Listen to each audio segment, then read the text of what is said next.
Hello everyone, welcome back to Cogate society YouTube channel. और आज की वीडियो में हम एक न्यू टॉपिक स्टार्ट करने वाले हैं। ग्राफ का ही ये इंपॉर्टेंट टॉपिक है। ये है, इसका नाम है ब्रेथ फर्स्ट सर्च, या जैसे हम इन शॉर्ट बोलें तो बीएफएस। ठीक है।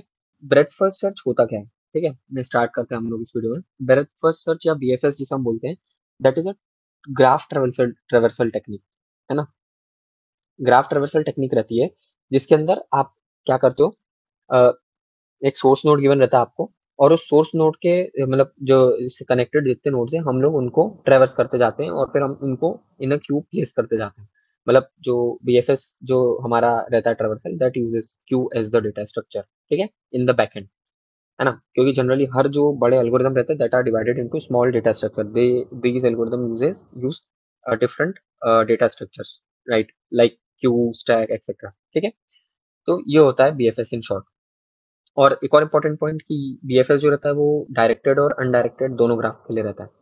डायरेक्टेड एज इन जिसकी जिसकी डायरेक्शन है, अनडायरेक्टेड एज इन मैंने जैसे ये एक नोड है और ये दूसरा नोड है, दैट्स, है ना। इसमें दोनों साइड एरो रहता है, तो दैट इज अनडायरेक्टेड। ठीक है, तो अनडायरेक्टेड में हम या तो नो दिखाते ही नहीं है, मतलब ऐसा एरो डालते ही नहीं है, या फिर डालते भी हैं तो इस तरह से दोनों को डालना रहता है ना, मतलब दिस शोज की अनडायरेक्टेड है ना, मतलब दोनों साइड डायरेक्शन है। तो ये हो गया हमारा एक इम्पॉर्टेंट जो पॉइंट था, छोटा सा कवर कर लिया। अब स्टार्ट करते हैं ट्रेवर्सल कैसे होगा, है ना, सिंपल है। तो ये डेटा स्ट्रक्चर जो है वो क्यू डेटा स्ट्रक्चर यूज करता है। तो हम क्या करेंगे, हमें गिवन रहेगा एक सोर्स नोड, ये हमारा सोर्स नोड है, दिस इज एस।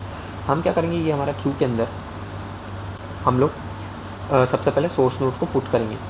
ठीक है, ये सिमिलर है टोपोलॉजिकल सॉर्ट के, बट डिफरेंस क्या है ना, टोपोलॉजिकल सॉर्ट में हमारा कंसेप्ट चलता है इन डिग्री और आउट डिग्री का।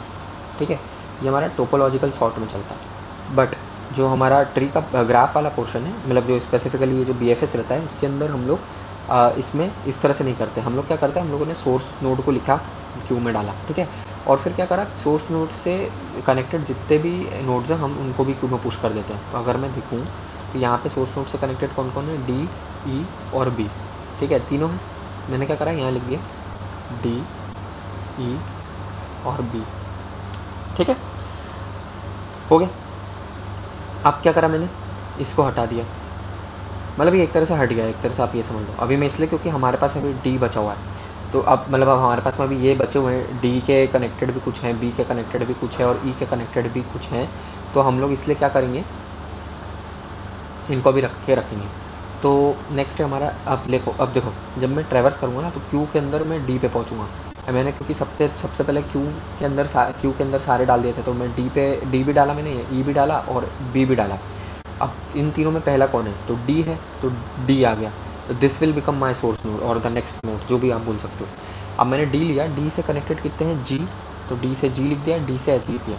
आप ऐसा भी लिख सकते हो डी से एच, मतलब यहाँ पर एच और फिर जी, या फिर जी और एच, दोनों में से कुछ भी लिख सकते हो, कोई दिक्कत नहीं है। ठीक है, तो ये हो गया हमारा डी। ओके, और उसके बाद में हम आ गए ई पे। तो ई से कनेक्टेड कौन कौन से हैं, तो ई से कनेक्टेड है एफ। अब ई को हम लोग लिख नहीं सकते, तो ई से कनेक्टेड कौन कौन है, ई से कनेक्टेड है हमारा एफ। ठीक है, सिर्फ एफ कनेक्टेड है। तो हम लोग क्या करेंगे, यहाँ पे एफ को लिख देंगे। अब हम ई को रिमूव नहीं कर सकते हैं क्योंकि ई के अंदर भी इनकमिंग भी कुछ थोड़े मतलब एरोज आ रहे थे ना, तो वो दिक्कत आएगी। तो हम लोग अभी एकदम से ई को रिमूव नहीं करेंगे। ठीक है, तो हमने लिख दिया ई के लिए एफ, है ना। अब उसके बाद में अब बी पे आए, तो बी बी से कनेक्टेड क्या है, ई है, तो बी से कनेक्टेड ई ऑलरेडी हो चुका है, तो हमने बी को रिमूव कर दिया विदाउट इशू। ठीक है, तो ये लिख दिया मैंने, है ना। अब उसके बाद में जी पे आए, तो जी से कनेक्टेड एच है, तो जी से कनेक्टेड एच भी ऑलरेडी लिख चुका हूँ, तो ये भी मैंने रिमूव कर दिया। ठीक है, ये भी रिमूव हो गया। अब एच के बाद अब एच पे आए, तो एच से कनेक्टेड क्या क्या है, तो ई आ गया है, एफ आ गया है, आई आ गया है, तो मैंने आई को लिख दिया। ठीक है, एफ तो लिखा हुआ ही था, आई को लिख दिया मैंने, ये लिख दिया। ठीक है, अब एफ से कनेक्टेड क्या क्या है, एफ से कनेक्टेड है हमारा सी, तो मैंने सी को लिख दिया। ठीक है, तो एफ को मैंने गायब कर दिया यहाँ से। सी से कनेक्टेड क्या है, आई और ई, तो आई ऑलरेडी आ चुका है, ई भी आ चुका है। ठीक है, तो हमारा सी भी रिमूव हो गया, और उसके बाद में आई और ई सब रिमूव हो गया। तो हमारा जो फाइनल जो अरे बनेगा, या जो क्यू के अंदर जो आएंगे ना एलिमेंट्स, वो किस तरह से आएंगे, तो वो आएंगे A, D, E, B, G, H, F I और सी, ठीक है। तो ये सारे हमारे क्यू के अंदर आएंगे, समझ गए। तो ये होता है ब्रेड्थ फर्स्ट सर्च, और ये हमने करा है डायरेक्टेड ग्राफ के लिए। हम सिमिलर वे में अनडायरेक्टेड के लिए भी कर सकते हैं, हमें कुछ नहीं करना है। ये जो अप्रोच हमने डायरेक्टेड में लगाई ना, बस फ़र्क इतना रहेगा कि डायरेक्शन का ध्यान हमें अनडायरेक्टेड ग्राफ वाला जो रहेगा उसमें डायरेक्शन का ध्यान रखने की ज़रूरत नहीं है। जैसे ए आया तो ए से कनेक्टेड ये 3 थे तो हमने इन 3 को पहले लिख दिया, ठीक है। फिर डी पे आए, डी से कनेक्टेड ये हैं तो हमने इनको लिख दिया। इस तरह से हम लोग डायरेक्टली क्यू बना सकते हैं, ठीक है। तो ये होता है ब्रेड्थ फर्स्ट सर्च, या शॉर्ट में हम अगर इसे बोले तो इसको बोलते हैं BFS, ठीक है।